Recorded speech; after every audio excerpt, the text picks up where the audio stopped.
नमस्कार, मैं हूं खुशबू पांडे। स्वागत है आपका हमारे खास कार्यक्रम जनता सरकार में, जिसमें हम बात करेंगे सत्ता के सिंहासन से लेकर जनता के सरोकार तक। साथ ही हम आपको बताएंगे प्रदेश सरकार की हर उस योजना के बारे में जिनका सीधा संबंध हरियाणा की जनता से है।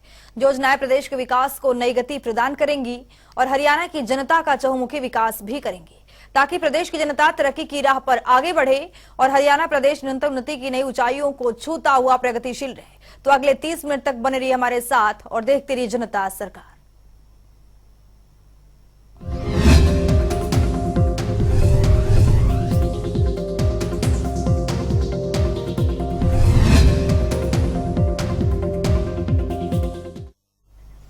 हरियाणा के मुख्यमंत्री मनोहर लाल के नेतृत्व में जहां पिछले दिनों ऑस्ट्रेलिया में गीता अंतर्राष्ट्रीय महोत्सव का भव्य शुभारंभ हुआ था, तो वहीं आज अंतर्राष्ट्रीय गीता महोत्सव का दूसरा दिन है, जहां हरियाणा के मुख्यमंत्री मनोहर लाल ने कार्यक्रम में वर्चुअली जुड़कर लोगों को गीता का संदेश दिया। इस अवसर पर मुख्यमंत्री मनोहर लाल ने कहा कि गीता बिना किसी स्वार्थ के जीने का संदेश देती है और ये महान संदेश हरियाणा की धरती कुरुक्षेत्र पर दिया गया है, जिस पर हमें गर्व है। रिपोर्ट देखिए।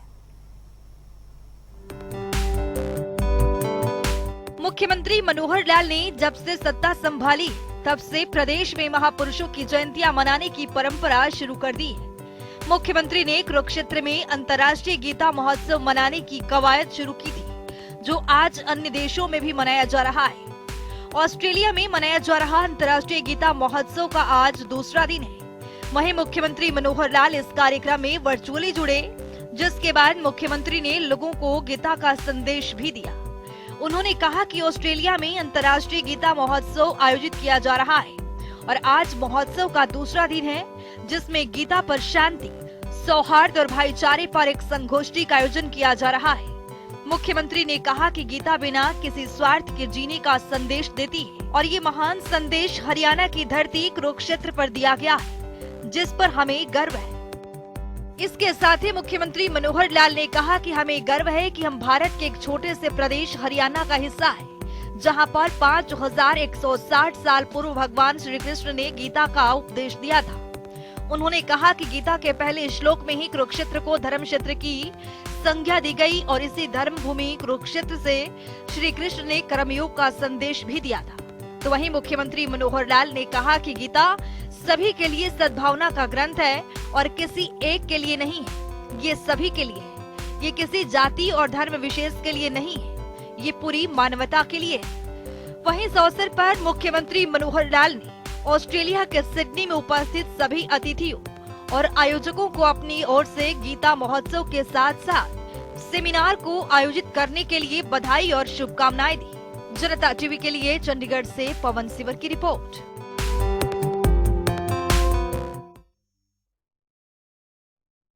मुख्यमंत्री मनोहर लाल के नेतृत्व में हरियाणा प्रगति के पथ पर आगे बढ़ रहा है। आज हरियाणा सरकार की मनोहर नीतियों के कारण ही अंतिम पंक्ति में खड़े अंतिम व्यक्ति तक सभी योजनाओं का लाभ मिल रहा है।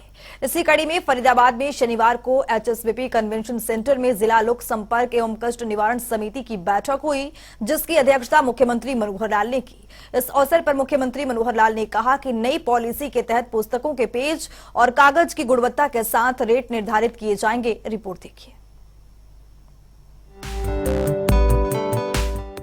हरियाणा के फरीदाबाद में मुख्यमंत्री मनोहर लाल की अध्यक्षता में शनिवार को एचएसवीपी कन्वेंशन सेंटर में जिला लोक संपर्क एवं कष्ट निवारण समिति की बैठक हुई, जिसमें कुल 14 परिवार विभिन्न विभागों से संबंधित रखे गए, जिनमें से मुख्यमंत्री मनोहर लाल ने 12 परिवारों का निपटान किया। आज आकर के और केवल इसी कार्यक्रम के लिए मैं आया हूँ। कुल 14 ग्रीवेंसेस आज की मीटिंग में थी, जिसमें से 2 ग्रीवेंसेस तो कुछ विषय अभी डिसाइड नहीं हो पाए, उसको अगली मीटिंग के लिए डेफर किया है, पोस्टपोन किया उसको। और बाकी 12 में जो निर्णय हमने दे दिए, उसके अंदर एक जगह तो नवादा माजरी जो सेक्टर 49 वहाँ पर एसटीपी जो है वो पास किया है, एसटीपी लगाया जाएगा, ताकि वहाँ की जो समस्या है उसका परमानेंट हल वो निकाला जा सके। इसके साथ ही मुख्यमंत्री मनोहर लाल ने कहा कि निजी स्कूल विद्यार्थियों को पुस्तकों की बिक्री मनमाने ढंग से न कर पाएं, इसके लिए सरकार की ओर से पॉलिसी लागू की जाएगी, ताकि अभिभावकों को आर्थिक रूप से परेशानी न हो। नई पॉलिसी के तहत पुस्तकों के पेज और कागज की गुणवत्ता के साथ रेट आधारित किए जाएंगे और प्रदेश स्तर पर पुस्तकों के चार्ट बनाकर आम जन को जानकारी दी जाएगी। प्राइवेट स्कूलों में कुछ शिकायतें मिल रही थी, खास करके किताबों का, और पैसा जो मनमाना वसूल करते थे और अपने ही परिसर में अपनी दुकानें खोलते थे। किताबें कुछ तो एनसीईआरटी की लगती हैं, एनसीईआरटी की तो लेते ही हैं, लेकिन एनसीईआरटी के अलावा भी कुछ किताबें थोपी जाती हैं। अब हमने उनको कहा कि जो रेट्स हैं उसके ऊपर एक कैप लगा देंगे कि इससे ज़्यादा, यानी किताब के साइज के, नंबर ऑफ पेजेस के हिसाब से, और एक रेट तय करेंगे कि उसमें उससे ज़्यादा नहीं बेच सकते वो। उससे नीचे में कोई बेचना चाहे ठीक है, हमारे अपनी जो कॉस्ट आती है सरकारी, उसमें थोड़ा बहुत अगर जोड़ना भी होगा तो प्रॉफिट का मानो 5-10% उनका जोड़ेंगे, लेकिन एक कैप लगा करके सबको सर्कुलर करेंगे ताकि रेट्स जो है वो मन माने वसूल ना कर सके। फीस के मामले में भी कुछ शिकायत स्कूल वालों की ओर से थी, उसका भी हम पॉलिसी बना करके कि फीस कितनी ले सकते हैं। जो फार्म नंबर 6 में भर के देते हैं वो कम से कम बच्चे का जो वो स्ट्रीम, यानी पहली से 5वीं या छठी से 8वीं, अलग अलग स्ट्रीम के लिए एक ही समय जो फीस भर के देंगे उस बच्चे की उस समय तक तो वही लेनी है। नई स्ट्रीम में जाने के बाद बढ़ा सकते हैं, बच्चे को पढ़ाना होगा तो नए उसकी घोषित जो फीस है उसके हिसाब से एडमिशन कराएंगे। वहीं बैठक में एक परिवार पर निजी स्कूल द्वारा अभिभावकों से पुस्तकों के अधिक रेट लेने पर मुख्यमंत्री ने सेकेंडरी शिक्षा विभाग के निदेशक डॉक्टर अंशद सिंह ने फोन पर बातचीत की। मुख्यमंत्री ने कहा कि इस प्रकार के अभिभावकों के आर्थिक नुकसान को रोकने के लिए पॉलिसी बनाने के आदेश दिए। साथ ही निजी स्कूल के निर्धारित स्लैब के रूप में फीस लेने के लिए भी आदेश दिए हैं। साथ ही मुख्यमंत्री मनोहर लाल ने हरियाणा शहरी विकास प्राधिकरण HSVP के तहत पूर्व में अलॉट किए गए साइज के विवादों के निपटान के लिए जल्द प्रभाव से करने के आदेश संबंधित अधिकारियों को निर्देश दिए। उन्होंने HSVP के मुख्य प्रशासक से फोन पर बातचीत करते हुए निर्देश दिए कि पॉलिसी बनाएं कि HSVP में जिन भी प्लॉट धारकों के प्लॉट 20% से कम या ज्यादा है, उन्हें आवेदक की डिमांड अनुरूप सही साइज के प्लॉट रीलॉट किया जाए, जिससे प्रदेश के सभी ऐसे प्लॉट धारकों को राहत पहुंचेगी। कोई एक प्लॉट HSVP ने अलॉट किया था तो 209 वर्ग गज का वो प्लॉट था, लेकिन आज मौके पर ये सामान्यतः होता है क्योंकि बड़े जो सेक्टर होते हैं उसमें आखिरी प्लॉट जो बचते हैं या तो साइज से ज़्यादा बच जाता है या साइज से कम बचता है। तो एक प्लॉट था वो साइज से काफ़ी कम हो गया, 209 मीटर की बजाय वो 135 मीटर का ही बचा। अब उसको अल्टरनेटिव प्लॉट देने की स्कीम होती है, वो नहीं दिया जा रहा था। उसमें पॉलिसी में कुछ कमियां थी। मैंने बात करके अधिकारियों से कहा कि नई पॉलिसी बना के ऐसे सब लोगों को जिनका साइज के कारण से प्लॉट रिप्लेस करना, यानी उसको सब्स्टिट्यूट प्लॉट देना है, तो उसका तुरंत जो है सारे फैसले 100 से ऊपर फैसले यहाँ के हैं वो सारे एक साथ कर दिए जाएंगे। और मुझे लगता है कि उसको जल्दी ही रिकमेंड करके यहाँ से उन्होंने भेज दिया है और जल्दी उसका सबका समाधान हो जाएगा। इतना ही नहीं, मुख्यमंत्री मनोहर लाल ने कहा कि सीएम विंडो पर बेवजह की शिकायतों करने वालों के कारण अधिकारियों को कार्य करने में परेशानी होती है। ऐसे में सीएम विंडो पर अब एक ही फोन नंबर से 20 से ज्यादा शिकायतें लगाने वालों की मॉनिटरिंग की जाएगी। परिवेदना समिति की बैठक में एक परिवादी पवन कुमार की ओर से निरंतर विभिन्न विभागों के खिलाफ की जा रही शिकायत पर संज्ञान लेते हुए आवश्यक दिशा निर्देश भी दिए। उन्होंने कहा कि अधिकारियों की कार्यों में बेवजह की शिकायतें ठीक नहीं है। ऐसे में शिकायतकर्ता की समस्या को समझते हुए समाधान किए जाएंगे। उन्होंने फरीदाबाद शहर के डबुआ कॉलोनी में जमीन चिन्हित कर आवश्यकता अनुसार STP बनाने के भी आदेश दिए।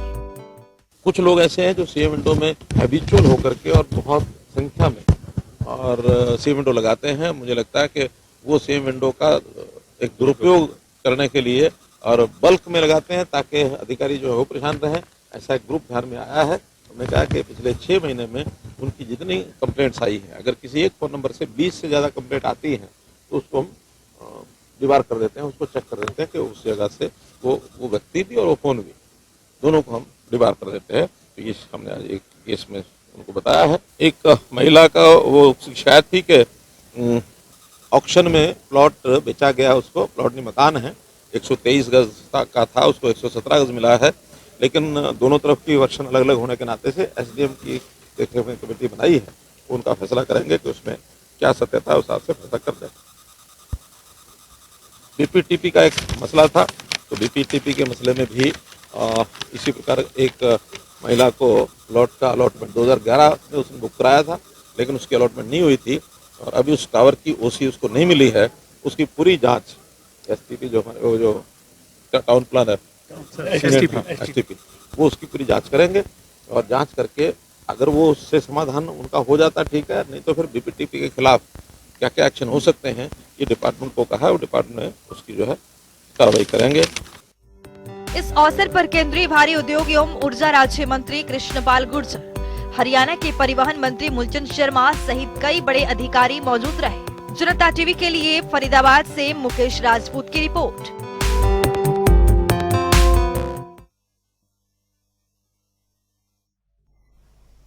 हरियाणा प्रदेश में मुख्यमंत्री मनोहर लाल नागरिकों की भलाई के लिए कई बड़े कार्य कर रहे हैं।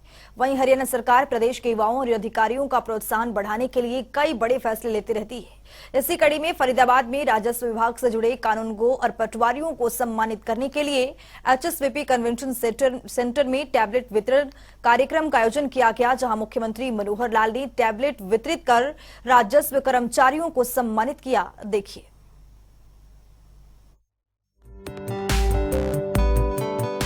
हरियाणा की मनोहर सरकार प्रदेश के उत्थान के लिए हर मुमकिन कदम उठा रही है, जिससे प्रदेश विकास की राह पर आगे बढ़ सके और हरियाणा की पहचान देश के अग्रणी राज्यों में शुमार हो सके। इसी कड़ी में मुख्यमंत्री मनोहर लाल की अध्यक्षता में शनिवार को फरीदाबाद में राजस्व विभाग से जुड़े कानूनगो और पटवारियों को सम्मानित करने के लिए HSVP कन्वेंशन सेंटर में टैबलेट वितरण कार्यक्रम आयोजित किया गया।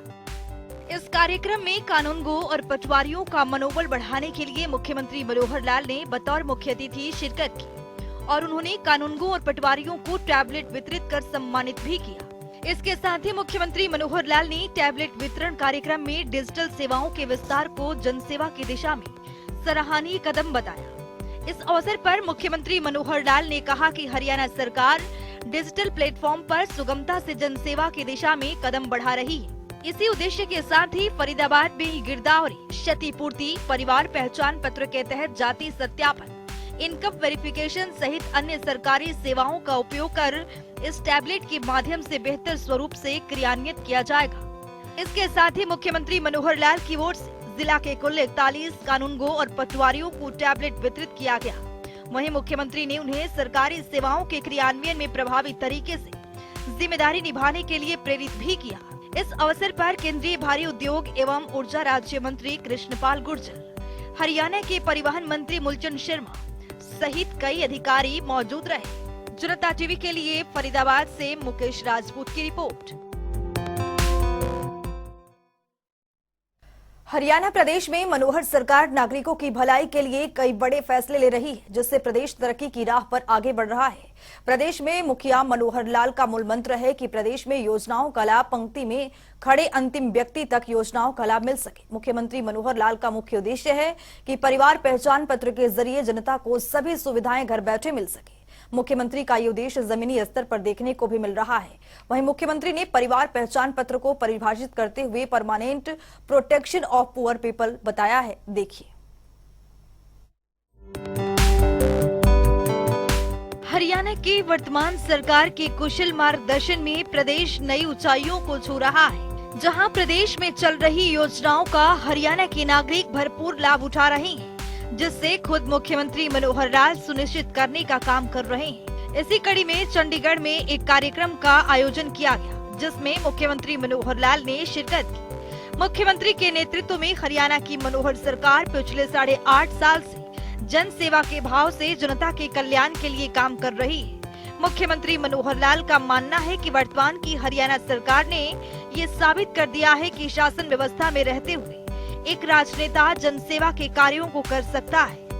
इस कार्यक्रम के दौरान मुख्यमंत्री मनोहर लाल ने बताया कि हरियाणा की 3.25 करोड़ जनता मेरा परिवार है और जनता की समस्याओं का हल करने, भ्रष्टाचार को कम करने के लिए हमने व्यवस्था परिवर्तन के कई काम किए हैं। अंतिम पंक्ति में खड़े अंतिम व्यक्ति तक योजनाओं का लाभ पहुंचने के लिए परिवार पहचान पत्र बनाया गया है, जिससे जनता को सभी सुविधाएं घर बैठे ही मिल रही है। इसीलिए परिवार पहचान पत्र की वास्तविक रूप से परिभाषा permanent protection of poor people है। परिवार के माध्यम से 12.5 लाख नए राशन कार्ड केवल दिसंबर महीने में बनाए गए हैं। वास्तव में आम जन को मनोहर सरकार की नीतियों से फायदा पहुंच रहा है।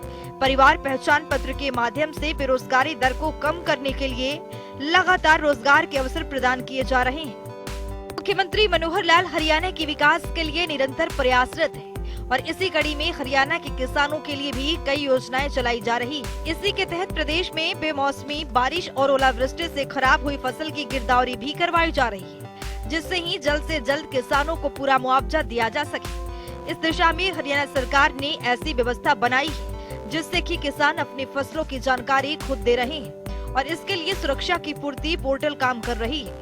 पारदर्शिता के साथ काम कर रही मनोहर सरकार न केवल हरियाणा और हरियाणा के विकास को गति दी है, बल्कि देश भर में हरियाणा का नाम रोशन भी हो रहा है। स्पेशल डेस्क जनता टीवी।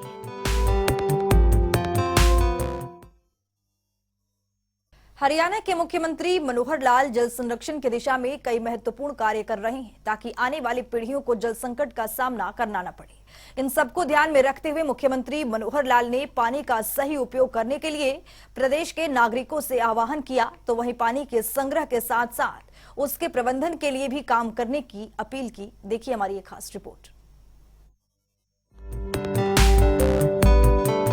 पानी ये हमारे लिए अमृत है। पानी हमारा, जल ही जीवन है, जैसा कहते हैं हमारा जीवन है। पानी के बिना कुछ नहीं है।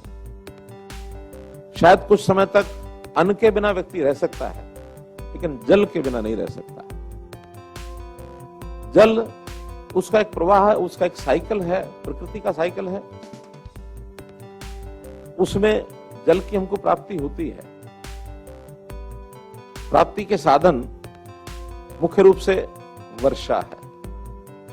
वर्षा भी एक हमारे क्षेत्र में वर्षा होती है और एक वर्षा मानो हमसे दूर पहाड़ों में होती है, तो पहाड़ों का जो एक पानी का प्रवाह है उसका हिस्सा हमको मिलता है। मोटे रूप से ये दो मात्राएं जो पानी को हमको मिलती हैं। अब उसके बाद उसका संग्रह होता है।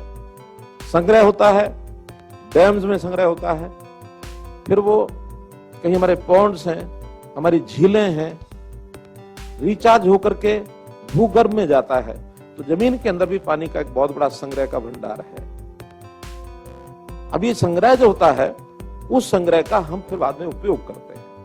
और वो जो उपयोग है, वो उपयोग हमको पता है कि जैसे मुख्य रूप से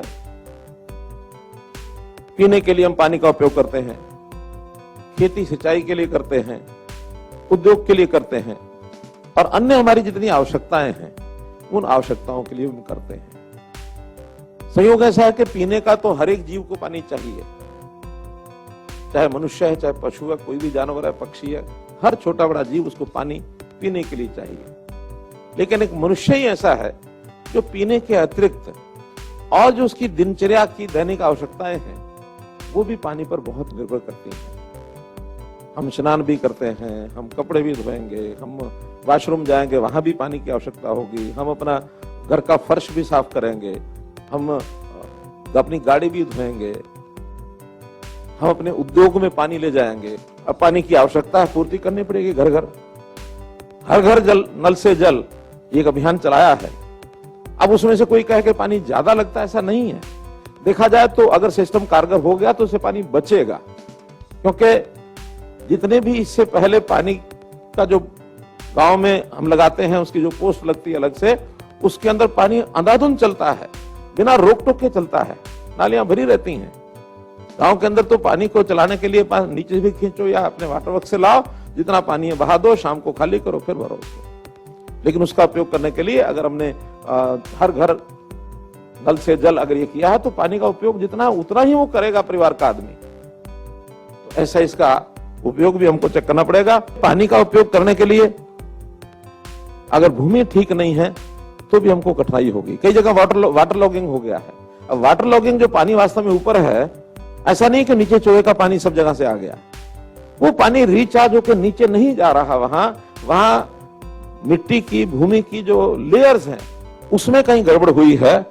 अगर वहां भी आप ट्यूबवेल लगा करके पानी निकालना चाहेंगे, वाटर लॉगिंग ऊपर के एरिया में है, नीचे आपको 60 फुट से 50 फुट से नीचे पानी, अच्छा पानी मिलेगा नहीं। पानी हमारे लिए इतना कम ना हो जाए कि अगली पीढ़ी, आने वाली पीढ़ी हमको कहीं कहे कि हमारे पूर्वज जो है वो, उनको कोई समझ नहीं थी, अकल नहीं थी।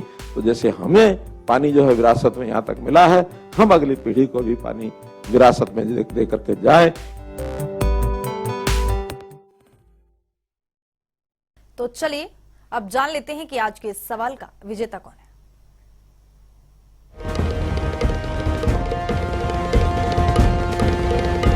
तो बात अब आज की विजेता की। जैसा कि आप जानते हैं, हर रोज एक नया सवाल पूछते हैं और सही जवाब देने वाले के नाम और तस्वीर अपने टेलीविजन स्क्रीन पर दिखाते हैं, साथ ही उसको उपहार भी देते हैं।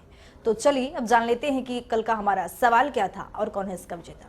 कल का हमारा सवाल था, प्रधानमंत्री जन आरोग्य योजना की शुरुआत कब हुई थी? इसका सही जवाब है बी, 23 सितंबर 2018। ढेरों जवाब आए, लेकिन आज के हमारे विजेता हैं करनाल से दिव्या दत्ता। दिव्या, आपको बहुत बहुत बधाई। फिर पूछेंगे आज का सवाल, देखते रहिए जनता टीवी।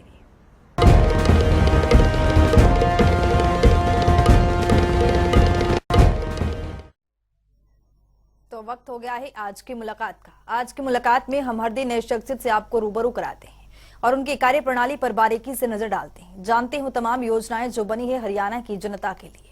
तो ऐसे ही शख्सियत से जनता टीवी ने खास बातचीत की है। इनका नाम है लिखराज सिंह, जो कि फरीदाबाद से हरियाणा रोडवेज में जीएम के पद पर काबिज हैं। सुनिए।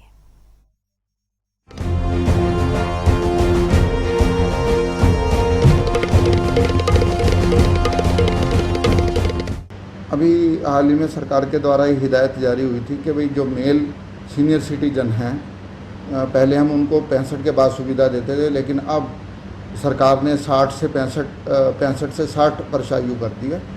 तो वो ऑनलाइन अप्लाई कर रहे हैं और ऑनलाइन अप्लाई करने के बाद हमारे को जो हिदायत है वो 24 घंटे में उसका पास जारी करने की है। अगर वो सभी औपचारिकताएं पूर्ण करता है तो हम उसी के अनुसार सभी का जो है लगभग 8 से 10 घंटे में बना देते हैं, लेकिन हिदायत जो है वो 24 घंटे की है। हम सुबह एक बार सुबह आते ही देख लेते हैं जिन्होंने रात को अप्लाई किया होता है, जिन्होंने दिन में अप्लाई किया था एक बार उसको सुबह शाम को जाते हुए 5 बजे सभी को सीनियर सिटीजन का पास बना के हम उनको जारी कर देते हैं। इसके अंदर जो है ऑनलाइन अप्लाई करना आता है, उसकी साइट ये है ebooking.hrtransport.gov.in। हमारे लगभग कोई 300 के आसपास पास बन चुके हैं और डेली 25 से 30 लोग अप्लाई करते हैं, 25, 30, 35। वो पास नीचे एसएस के पास ही पास रूम है, उसके अंदर आके ले जाते हैं। अभी तक जितने भी बने हुए हैं सभी ले गए हैं।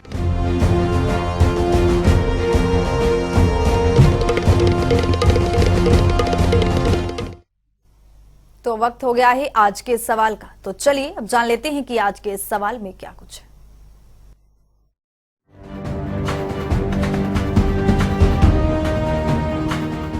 हर रोज की तरह हाजिर हूं आज का सवाल लेकर। जैसा कि आप जानते हैं, हर रोज एक नया सवाल पूछते हैं और सही जवाब देने वाले के नाम और तस्वीर अपने टेलीविजन स्क्रीन पर दिखाते हैं, साथ ही उसको उपहार भी देते हैं।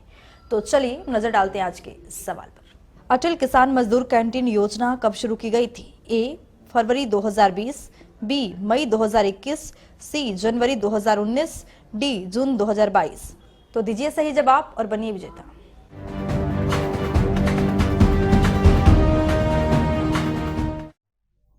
तो इस खास कार्यक्रम के जरिए हमारा मुख्य उद्देश्य है हरियाणा सरकार की कल्याणकारी योजनाओं की जानकारी और उसका लाभ प्रदेश के हर एक नागरिक तक पहुंचाना है, क्योंकि जब प्रदेश का हर एक नागरिक समृद्ध और खुशहाल होगा तभी प्रदेश विकास के पथ पर आगे बढ़ेगा।